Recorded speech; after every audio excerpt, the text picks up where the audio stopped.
This is Pedro Alonso from metaljournal.net. This is a Spanish-speaking metal digital newspaper for the whole Spanish community, not only Spain, but the United States and all the countries speaking Spanish. Cool. Okay?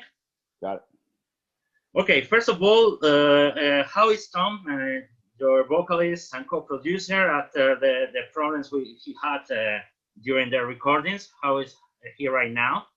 He's doing very well, actually. In fact, we just did some tour dates through the Midwest, through Chicago and Wisconsin and the Illinois area. And he did very well. I know he said he was a little nervous about it, just to make sure he was going to be okay. But yeah, no, he's doing well, actually. So sang great and everything seems to be okay. All right. Before talking about the no cover record, I would like to talk a little bit about the current situation with the pandemic. This has been a crazy year for all of us, the whole world with the pandemic. How have you faced such a difficult year for everybody, and how have you adapted yourself to this change of life? Well, look, you know, did an album, wrote a book, put out some new coffee, you know what I mean? So, you know, recorded the Megadeth album. It's 2020 has actually been a very productive year for me. You know, created a lot of new content. And it's nice that these things are coming out. You know, it's one thing to write or record something. I'm always a guy that wants to get them out. You know, I don't want them just to sit on the shelf, you know. So, you know, I think for me, a lot of it is, you know, I think this no cover record is a perfect example of what we did, you know. After I'd recorded the Megadeth album, I came home. This was early June, so halfway through the year. And Tom and I and our Ellefson bands are working on, have been working on an Ellefson album of original material.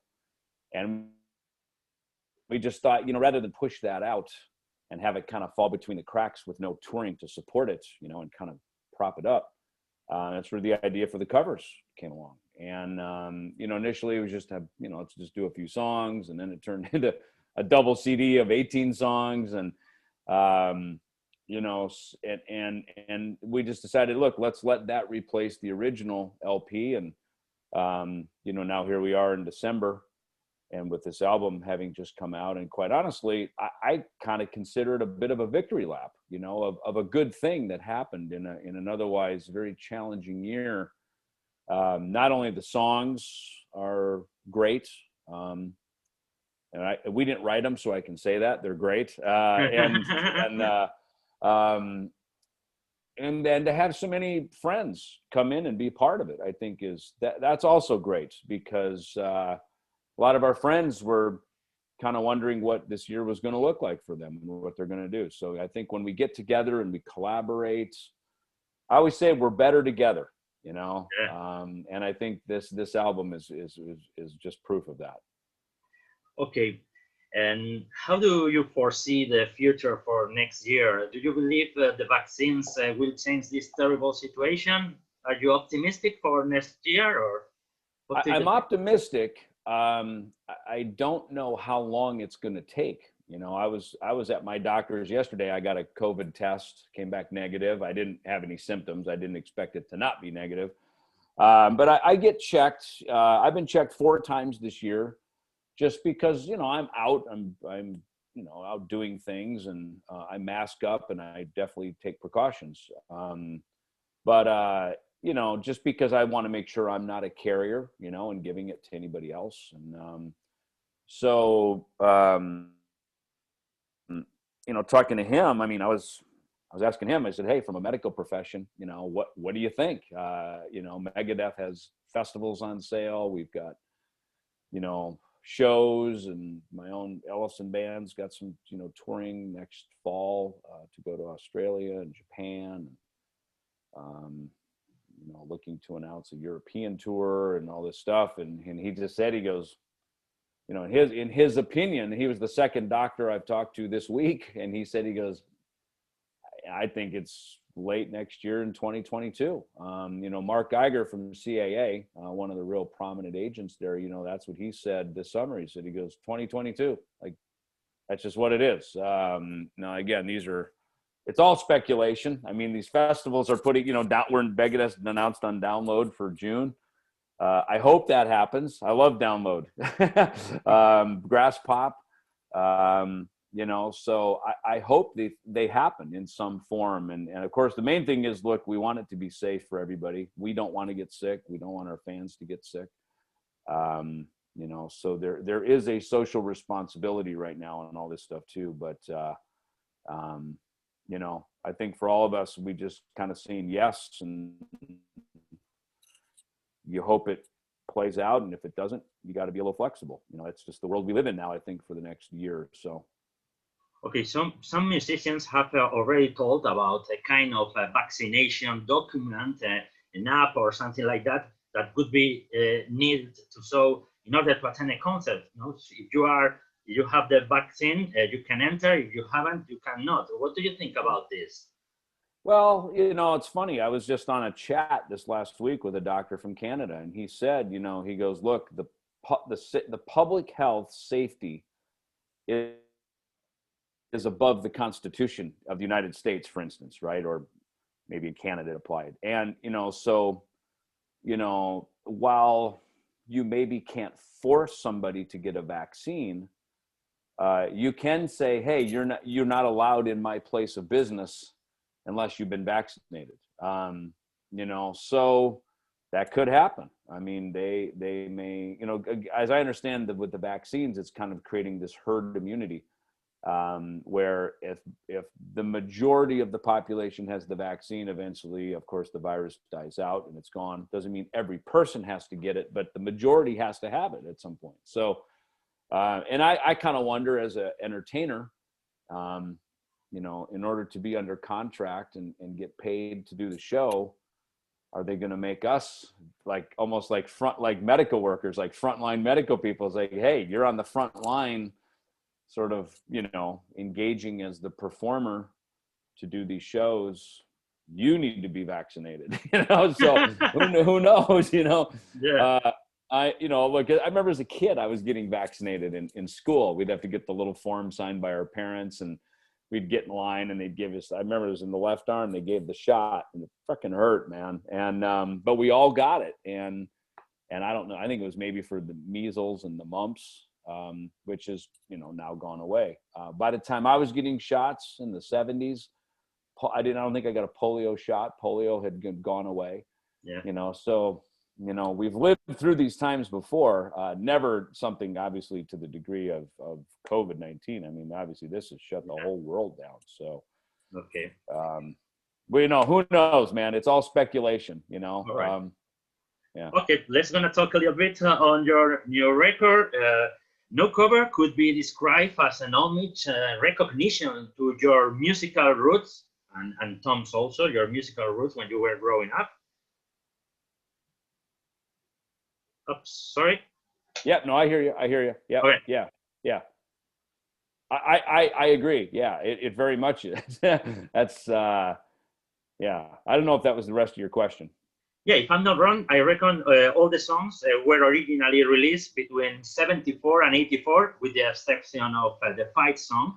It's from the 90s. If I'm not wrong, these songs were released when you were a kid and a teenager, from 10 years to up to 20. How did you enter in contact with the hard rock and heavy metal styles back in the day when you were a kid? First of all, thank you for doing the research of the years that it spanned, because I've been actually wondering that. I've been looking at it going, I know, Sweet and Bachman Turner Overdrive and Nazareth was kind of probably, I guess, 74, right? Yeah. Wasp, Fast Away, that stuff probably 83, 84. 84, yeah. Yeah, and you're right. Nailed to the Gun would be what, 91, 92, maybe something like that. So or maybe 94 even. So I guess it's from 74 to 94, maybe, right? Somewhere in there, 93, 94. You probably have it archived. Yeah, you can look it up and see if it's look at the copyright date on it. What does it say? I think it's 93. 93. Okay. Well, not bad. So look, 20 years, 20 years ish. Yeah.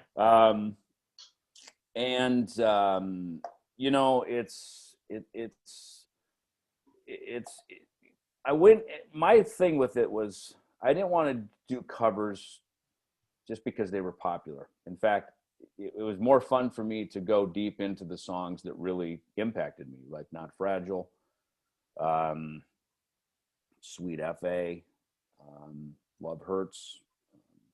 And funny, Beth, of all things, Tom brought that in because he knew I was such a big Kiss fan of the Destroyer record. And it's funny, his version, he actually emulated more from the Eric Carr version that they did on Smashes, Thrashes, and Hits. So, because again, I'm a 70s Kiss guy, Tom's an 80s Kiss guy. So Tom and I, we're 10 years apart in age. So it's funny that the era, like Judas Priest, I would probably go back into Unleashed in the East, but Tom chose Free Will Burning because that was his era. Same with Love Machine by Wasp. That's actually, we want to do a Wasp. He said either Wasp or Quiet Riot. So let's do Wasp because you sound like Blackie when you sing. And I said, I'll tell you what, if we're going to do Wasp, I want to do Love Machine because that's my favorite Wasp song that I like. So, it's funny how we just had these discussions on which songs to do. Sheer Heart Attack I wanted to do, and then Tom pointed out that we've got Bumblefoot to sing it, so it was like, okay, good, we can do that. I think the fun thing now is that a lot of the artists and the writers of these songs are hearing them. Randy Bachman and Fred Turner, heard it and said they both really liked our version of Not Fragile. Rick Nielsen has been posting and sharing about Auf Wiedersehen on Instagram. He was kind enough to give me a birthday shout out and promoting the version. Yeah, so these guys are my heroes growing up, and I've gotten to know them over the years, through our acquaintances and everything. But it was important for me knowing that these guys probably are going to hear these songs because we're all professionals in the business, and I wanted them to go, wow, good job. Like, that's awesome, So I kind of wanted it to sound like if BTO went in the studio in 2020 using modern day technology, this is what it would sound like, or if Judas Priest went in and recut Free Will Burning with Andy Sneap producing now in 2020, that's probably what it would sound like, So, that was, it was important. But, it really is a rock record, not so much a metal record. Even though the Ellefson band has a heavy sound with a lot of weight to it, I didn't want to just come in and just slather heavy metal all over it. I wanted it to be a record that really breathed and really had texture and dynamic and depth. And there's a lot of great vocal collaborations, between, Brandon from Crowbot sang some great stuff on here. Bumblefoot, he does a lot of the harmony stuff, sings so good with Tom. Of course, we got Jason McMaster on here and, Mark Slaughter and Doro. And, so it's like, I really wanted to hear these vocal orchestrations because a lot of time is put into them. And, of course, these are very well-known and respected singers. So to me, let's hear the singer, not just the riff, but let's hear the singer and let's really hear them bring the song out to us. And I think we accomplished that with the mix and the sound of the record. Okay. And do you remember the first album you bought when you were a kid and the first shows you attended? Well, it's funny. BTO Not Fragile was the very first album I had. I grew up on a farm, and my dad had a farmhand that he hired. And he had the Bachman Turner over. He had Not Fragile on 8-track. So we'd listen to it in the John Deere tractor, right? I would literally go ride with him all afternoon, plowing the field so I could hear that record. Okay. And then I think the first one that I bought, my brother and I took a trip to see our cousins out in Seattle, Washington. And I remember we went to a record shop and I bought Kiss Destroyer on cassette.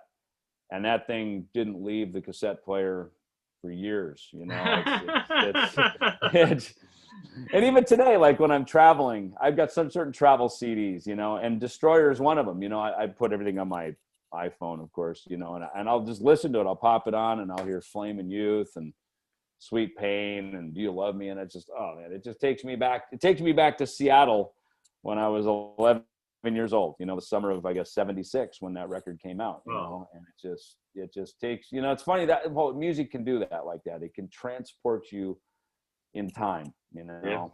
Yeah, I do agree totally. And the first show you attended, you saw the first concert? First show was Kiss on the Rock and Roll Over tour, February of 1977. So not, you know, geez, you know, 70 months after I bought that first record. You know, it's funny, Kiss was so prolific back in that period too, between Destroyer, Rock and Roll Over, and Love Gun. They just banged them out 3 in a row in the course of, you know, got about a year and a half. And the tours were seamless, you know, they'd cut a record right back out on the road. Of course, Rock and Roll Over, they didn't change their costumes from Destroyer. They kept the same costumes. The stage set changed. But you know, they were a big band then, you know, especially because of Beth, you know, which is kind of funny that Tom wanted to cover Beth, because that's the song that really changed their lives, you know, because of that ballad. So, you know, so that was the first one. And my mom took me to that because I was 13 years old. I was just a kid, you know. And it's funny because I didn't buy any merch in the venue, and I left the building and there were these bootleggers outside, and I learned this later. So I bought some poster, and it was kind of a shitty picture of Kiss. It was like a live show, and I looked at it. I was like, yeah, it's kind of fucking sideways. And then I bought a T-shirt outside, and of course I washed it once or twice, and it fell apart, you know. So I now know, of course, being in the business all these years, you know, that the official merchandising is approved. It's a good shirt. You can wash it, you know. So I learned a lot at that first Kiss concert, the hard way, you know. I can imagine you found out a lot of different bands, new bands, when you moved to California in '83. I think you found out a lot of different new bands. I can imagine. Well, it's funny, you know, when I moved to LA in '83, I was telling Tom that was the year I stopped buying records. And it's funny, that was the year he started buying records because he's 10 years younger than me. And one of the reasons I stopped buying records is, you know, I met Dave, we started Megadeth, and we were focused really just on creating our sound. So I tried not to be too influenced by other things. But Dave and I would drive around in my van around LA and listen to the radio. And there were 2 great stations back then, KMET and KLOS, which is still there. And they would play everything from, like, you know, the new, you know, Pyromania just come out, Maiden, Peace of Mind, I guess even Power Slave, the new Yes record, 90125, and Fastway. You know, that's why I put that on there, because that was such a cool record. And of course it was, you know, Fast Eddie Clarke from Motorhead, and I had just a couple years before that, you know, Ace of Spades and, you know, No Sleep Till Hammersmith and all that stuff. So and then of course the Def Leppard record and the 2 Maiden records and Venom and all this, you know, all this new wave of British heavy metal was coming in. So it's kind of interesting to hear Fast Eddie Clarke playing in a more mainstream band that was on the radio with a big hit, you know. And of course the story was that it was going to be Fast Eddie and Pete Way. And I thought for years that was Pete Way. And then you know, years later I learned that it wasn't. And then I read Pete Way's memoir, and I got the whole story on kind of how it didn't happen and why it didn't happen. So, you know, so it's kind of funny in my heart, knowing that Pete passed this summer. We were already cutting the track, and then he passed. In a way, it was sort of an honorarium to Pete Way, because he was supposed to be in the band and he wasn't. And likewise, same with Sweet F.A. from Sweet, because Steve Priest had just passed this summer, and Steve was a huge influence to me, man. And I mean, just his look on the cover of Desolation Boulevard, he looked like a rock star. In fact, it's funny, when I met Dave Mustaine, I thought he looked a lot like Steve Priest. I thought they had like this jean jacket, kind of, you know, same kind of hair, sunglasses. Like Dave had that look. He was very cool, very just kind of California, badass rock star, so that sweet desolate. And when in LA, the Sunset Strip looked just like that on the cover of Desolation Boulevard. So that record had a visual impact to me. It had obviously a musical impact, everything from Ballroom Blitz to Sweet FA and all those great songs on it. So in a way, that was kind of my honorarium to Sweets and to Steve Priest and his family, because it's got a great bass line, super freaking cool. And, to have Todd Kearns sing on it, did an amazing job. I hit him and I asked him, and he said, harmonies and all. I said, everything. And he goes, challenge accepted. And Todd's such a great guy, man, and talented singer. Mm-hmm. The idea of the cover of this no cover album, like the On Through the Night record from Def Leppard, it was because this is a very special album for one of you, the Def Leppard first album. Big time. I was 15 years old, had a band, and we were starting to gig a lot around the Midwest, Minnesota, Iowa, even over into Sioux Falls and South Dakota. Writing original material, having to play cover songs to get hired, but then, playing original material, to try to, get signed or something, which is funny because we all start as cover musicians. And then I was lucky enough to have an original music career. And then, here this year coming back to being a cover musician again and really enjoying it. Back then when I was 15 and the On Through the Night album, my drummer brought it in. He brought in Scorpions' Love Drive, Heaven and Hell, and then this record. And so there's this new sound evolving, like heavy metal was starting to be more mainstream. And when this record came in, he was blown away. His name was Justin. He goes, dude, these guys are like, the drummer's only 16 and the singer's only 19. And, they were our age, Yeah. And I was like, and they were on Mercury Records, and the picture on the back, they're on stage with AC/DC, probably on the Back in Black tour. I was like, holy shit, like these guys are really doing it, And I think what it sent this sort of vote of confidence to us, like, hey, we can do that. That's possible now. So yeah, this record and Wasted was the song we played growing up. Same with Frank Hannon from Tesla. That's why we had him guest on it. He's like, oh man, and he's of course Tesla tours a lot with Def Leppard, so they're good friends with them. But he said, he goes, oh man, that was the song when we were all kids growing up. Wasted was the song we all played. And it's funny because it kind of has this UFO rock bottom kind of riff to it. And then it's funny when I met Dave and I heard the Metallica No Life Till Leather demo, especially the Mechanics, which of course became the Four Horsemen on Kill 'Em All. It kind of had that. It kind of, the choke cymbal,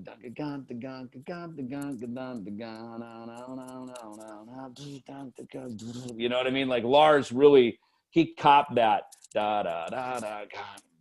on Mechanics. He really copped that thing. So it's funny how from UFO to Def Leppard to Metallica, of course, into Megadeth, obviously with Dave, Dave wrote Mechanics, so it's his song really. But, it's funny how that's 3 generations of how that sort of, that style sort of got reprocessed, through the hands and the ears and the minds of from UFO to Def Leppard to Metallica, so that song is a central fucking theme of my life, man. Mm-hmm. You have been talking about some of the guest musicians on this record. Some of them, for example, Greg Handevidt and Chuck Beller are ex-Megadeth members from the 80s. Yeah. And you have Jimmy DeGrasso and Dirk, the current drummer from Megadeth. Is a proof that there's a good relationship between former and current members of Megadeth with these collaborations? When I'm around, there is. And I say that because, I stay in touch with people, and honestly, it's how I was raised. It's a very Minnesota, they call it Minnesota nice for a reason, I guess, right? It's my nature. I mean, it's like, I don't like to have enemies.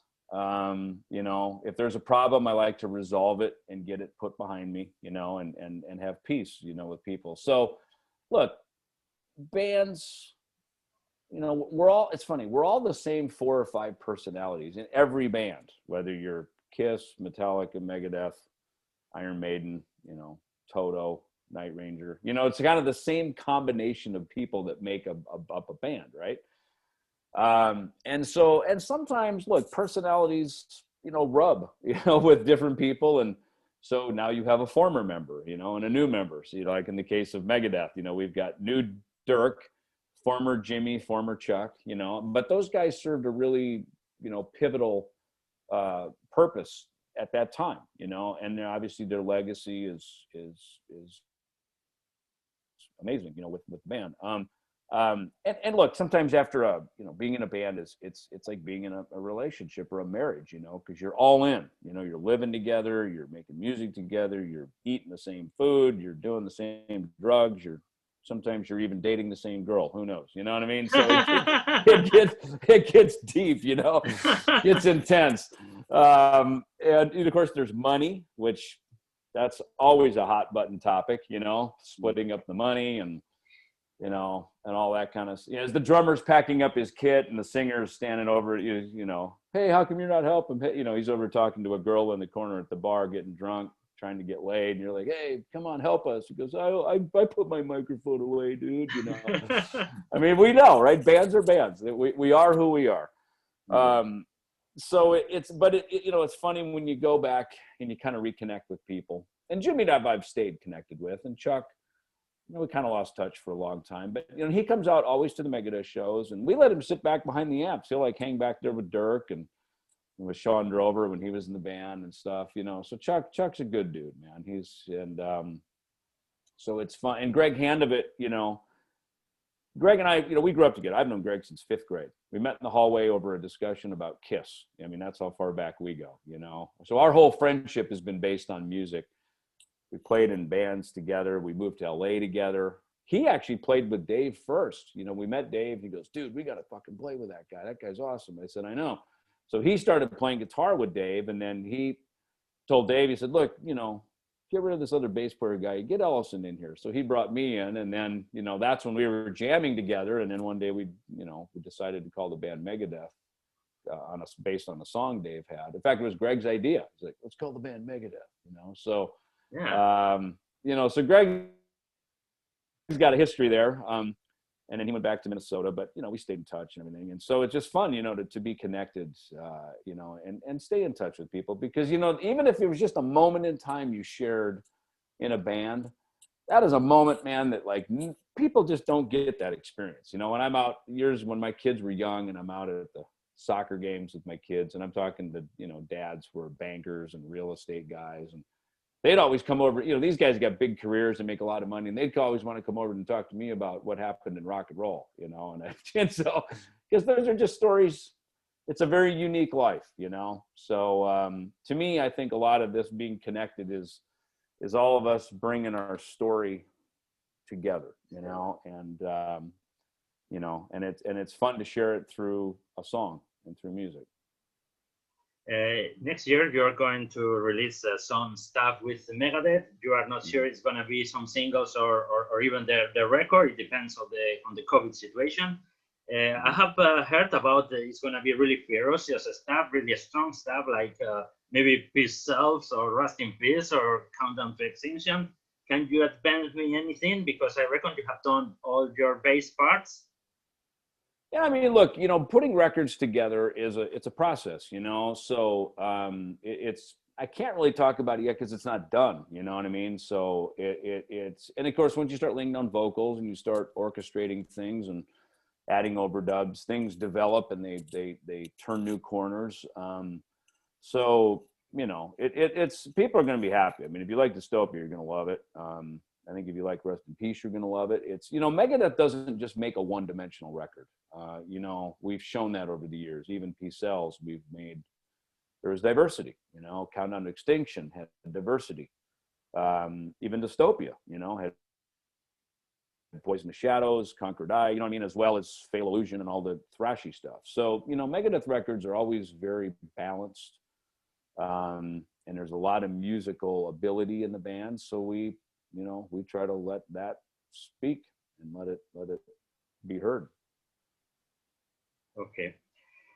Dave Mustaine and you are one of the most iconic musical couples in the metal scene.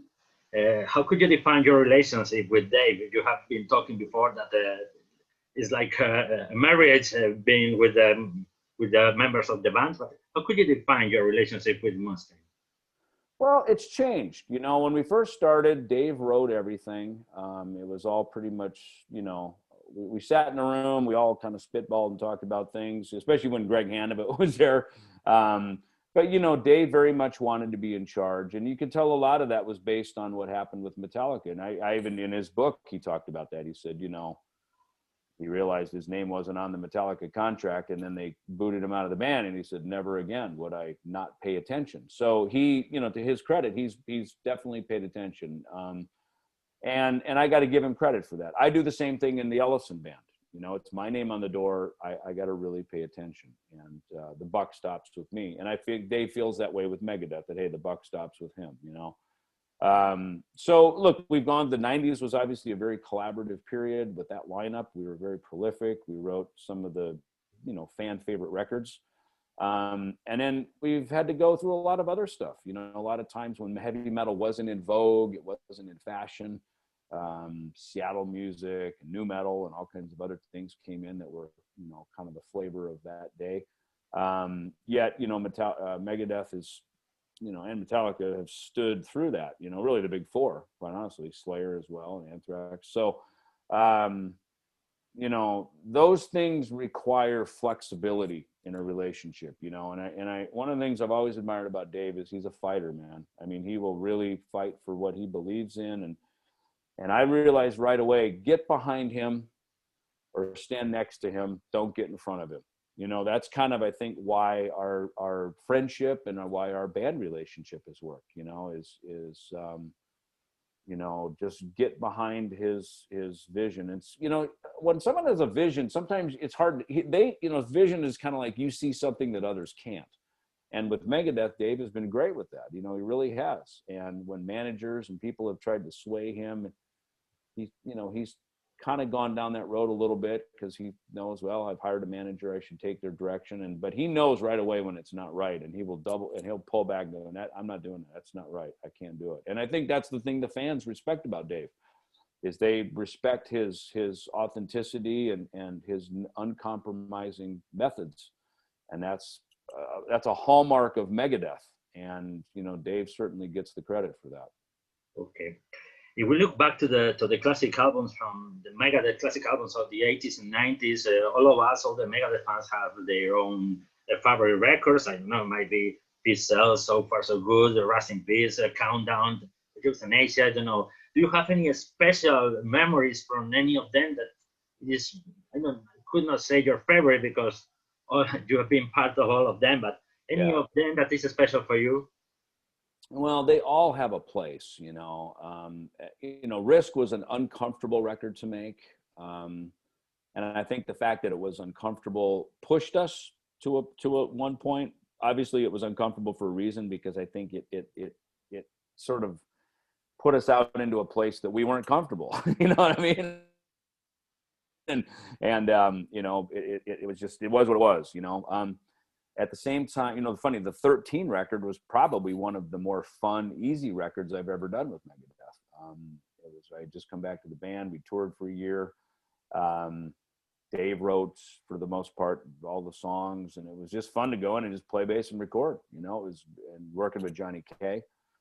Countdown to Extinction was a challenging record, but fun. I have great memories of that because we would always have band meetings with our manager, and our manager, Ron, was a big fan of the LA Lakers. So he would always reference Coach Pat Riley about how to up your game, and everybody needs to up their game, and if we're going to go to the next level. So we were very strategic, but we were very united. And with Max Norman as our producer, that didn't just happen by chance. That was a very strategic thing, and I give a lot of credit to Ron, our manager, for making that happen.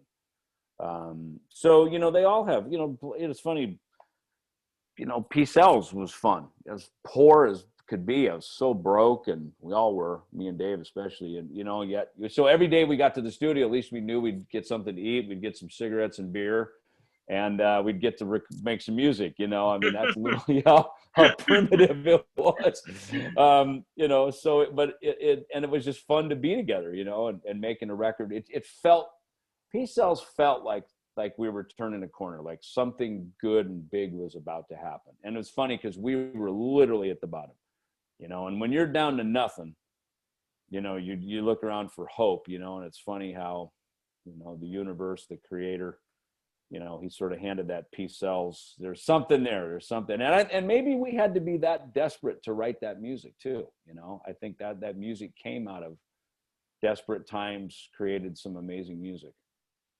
Okay. I don't know, we have time for a couple of questions more.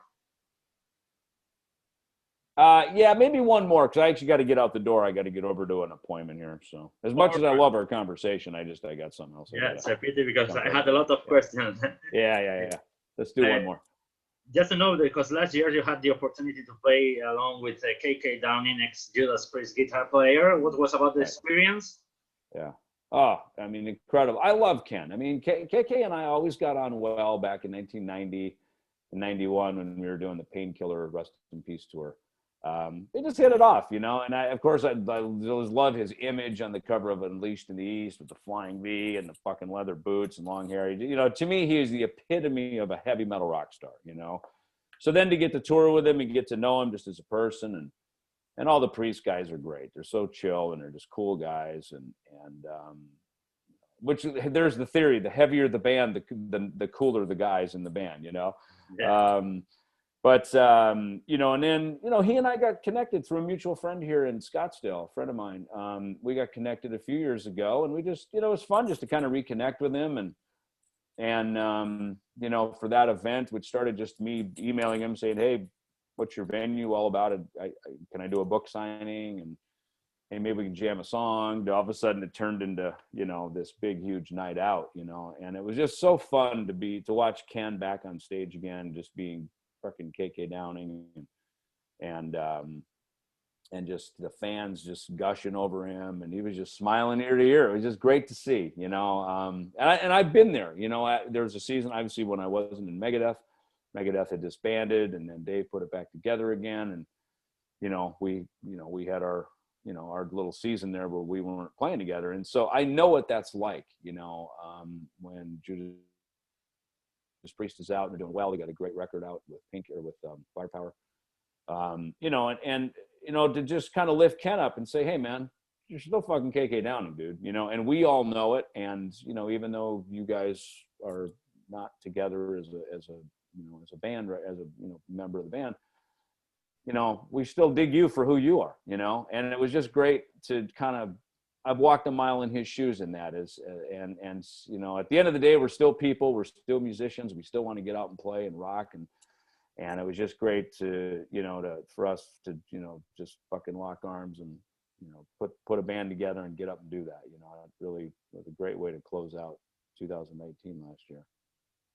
Okay, I will also write about your upcoming fiction thriller novel with Drew Fortier. So there were lots of questions, but okay, yeah. Thank you very much for the interview. Man.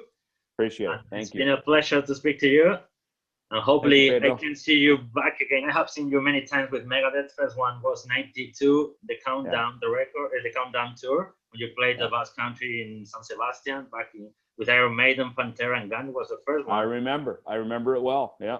Was Monster Roy was my first time.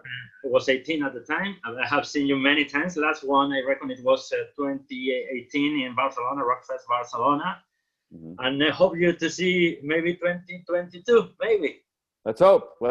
If not sooner. So that'll be good. Hopefully sooner. Cool. Thank you very much. Thank you, Pedro. Adios, buddy. Adios. Thank you. Bye. Bye, Natalie. Bye. Bye. Have a good day. Yeah, you too. See ya. Bye.